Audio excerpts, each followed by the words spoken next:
9টা বাজে, এসেছি আমি জল খাবার তৈরি করতে। কিন্তু বাচ্চারা আজকে এই ব্রেকফাস্ট করবে না, তারা তাদের নিজেদের ব্রেকফাস্ট নিজেরা করে নেবে।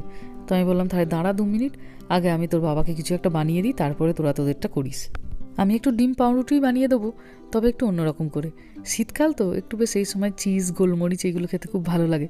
তো আমি এখন তাই একটু অল্প করে ক্যাপসিকাম, একটু কাঁচা পেঁয়াজ, একটু ধনেপাতা কেটে নিচ্ছি, দিয়ে এইগুলো দিয়ে ডিমটাকে সুন্দর করে মিশিয়ে নেবো।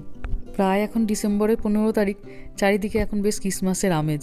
ডিসেম্বর মাসটা পড়ার পর থেকেই মেহা একদম অস্থির করে দিচ্ছে, মা আমাদের কবে ক্রিসমাস ট্রিটা নামাবে। বন্ধুদের নাকি সবার বাড়িতে ক্রিসমাস ট্রি নেমে গেছে, আমাদেরই এখনও নামেনি। অল্প একটু গোলমরিচ আর নুন দিয়ে নিচ্ছি। তো এখন তো আর অন্য কোথাও যেতে পারবো না, গাড়ি তো এখন গ্যারেজে। তো ভাবছি তাহলে আজকে ক্রিসমাস ট্রিটা ওদের নামিয়ে দেবো, একটু সাজিয়ে দেবো।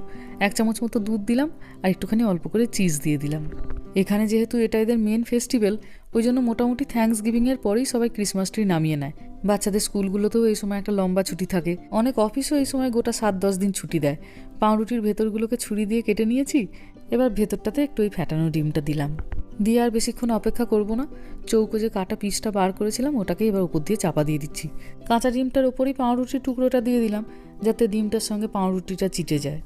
শীতকালের দিনে এই ব্রেকফাস্টটা 1 কাপ কফির সঙ্গে দুর্দান্ত লাগে, আর বাড়তি বেশি কিছু দরকারও পড়ে না।